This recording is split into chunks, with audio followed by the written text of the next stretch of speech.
ফরজ গোসল না করে কাজকর্ম করলে সংসারে অমঙ্গল হবে কিনা? উত্তর হলো, এটার সাথে সংসারে মঙ্গল বা অমঙ্গল হওয়ার সম্পর্ক নাই। গোসল ফরজ হলে দেরি না করে তাড়াতাড়ি গোসল করে ফেলা উচিত।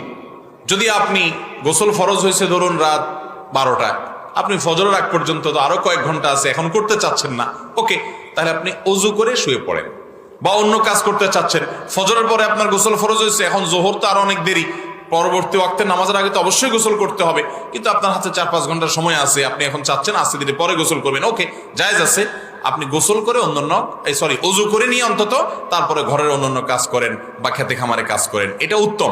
যদি অজু করা ছাড়াও আপনি করেন তাতে হারাম হবে না, কিন্তু সুন্নাত হবে অজু করে নিয়ে যদি করতে পারেন সেটা ভালো হয়, জাস্ট ভালো হয়।